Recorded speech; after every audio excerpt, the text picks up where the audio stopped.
Hey guys, subscribe for daily content. And if you're shopping for gear, make sure you check out the description for the newest items at some of the very best online retailers. There's also links for some of the items that I personally recommend. Thanks!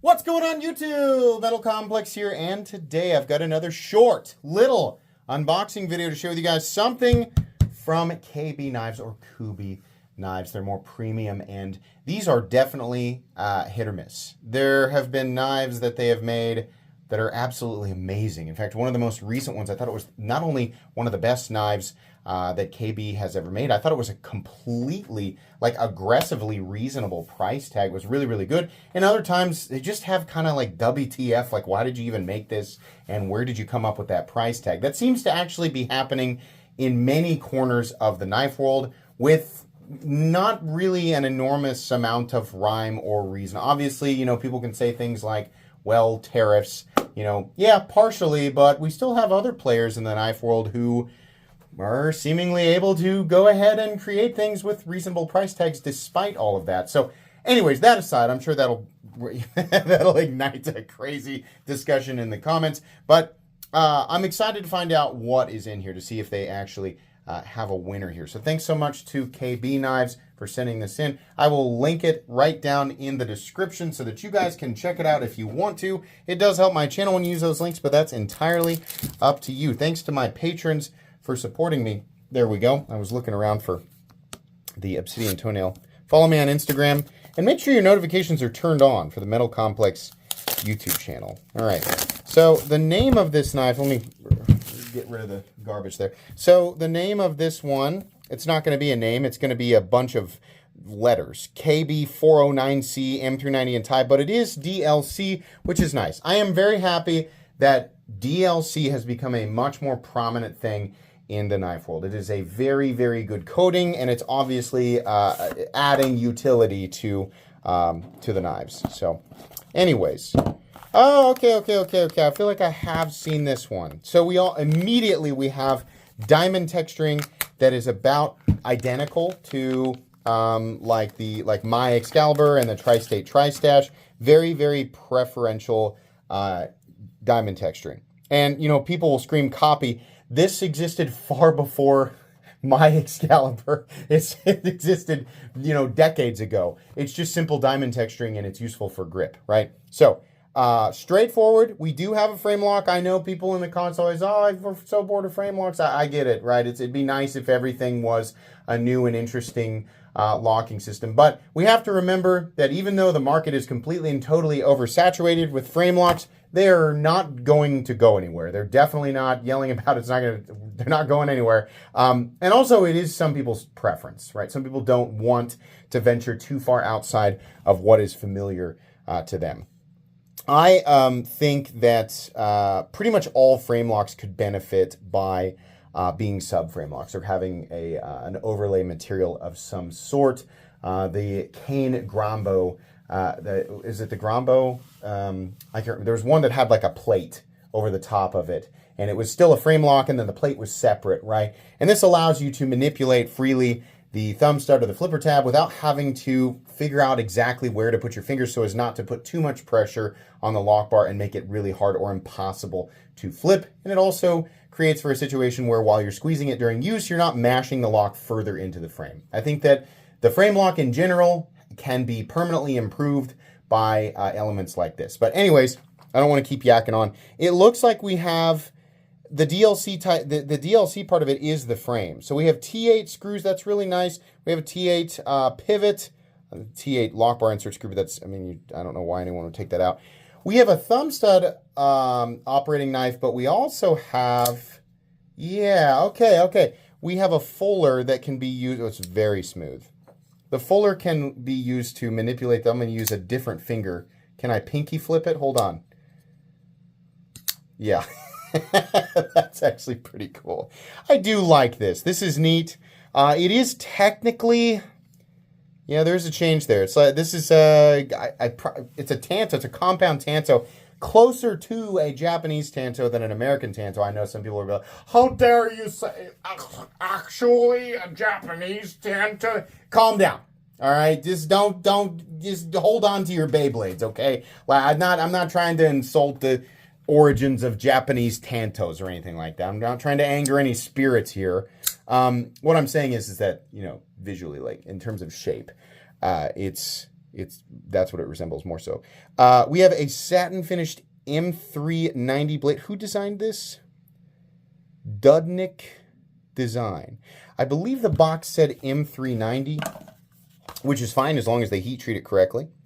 No, it's S90V. Cool. So I think KB, their range for S90V, if it's like the last one that I was really excited about, I think that's 60 to 62.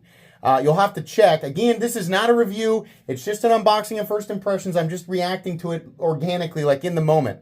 I think it's actually 60 to 62. So if we were to reduce this to the simple on paper stuff, it's a titanium frame lock. It's pretty straightforward, right? There's nothing super wild or crazy about the overall aesthetic or the ergonomic or the blade design. Like, that's all stuff that we have seen before. But the combination here is good. They're doing a lot of things right that a lot of other really boring knives don't, including, like, I mean, I really like the ergonomic lines. I like the little choke up spot right there. I love that the fuller extends almost the entire length of the blade, making it very easy for people like me who prefer to reverse flick to manipulate the blade. It does have a little ledge here. Can you front flip it? Kind of, but you can see here that it angles down. I don't know that that was the intention there. I'll let, you know, people who decide to pick this up, I can let you decide for yourself whether or not you want to manipulate it that way. This is an incredibly smooth knife as well. This is, yeah, you can see there.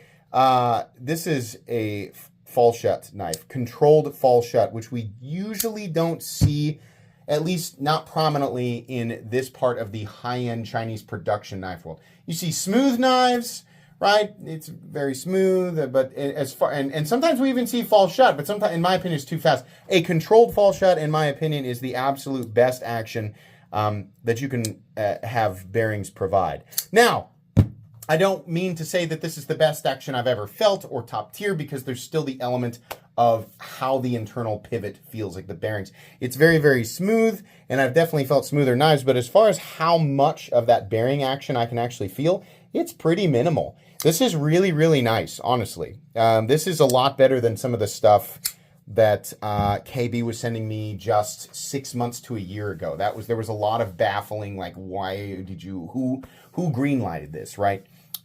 This is cool. I like this. And assuming that they keep it right around that $200 to $220 price point, yeah, absolutely. So the overall length here is coming in at just shy of 8, 7 3/4. Blade length is 3.5. Cutting edge is just shy of 3 1/4.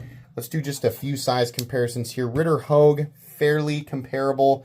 AD 20.5, a little tiny bit smaller. How about the Benchmade Bug Out? This is a little more robust than the Benchmade Bug Out. Let's do, that's another good one. Why don't we do the Para 3? Sure. There you go. Okay. Yeah, that's pretty cool. I mean, not anything, oh my gosh, it's the most amazing thing I've ever seen. I think sometimes I'm glass half full. And people will be like, everything he touches, he thinks is the most amazing thing ever. I'm like, well, that's an emotionally inaccurate statement. Absolutely not. But I can still think something is just fine, right? And not be like, oh my God.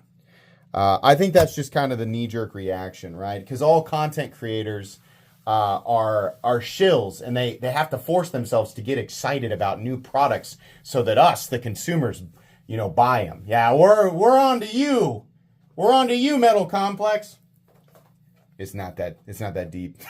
It's really not. I'm glad that the vast majority of you who regularly watch my content have figured that out. But that is a very typical and very cynical knee-jerk response for newer people or people who have watched just a little bit of my content. And I can't necessarily blame you, because there are a lot of content creators, not just in the knife world, but in a lot of different spaces online, who do exactly that. So we're kind of conditioned to be like, hold on there.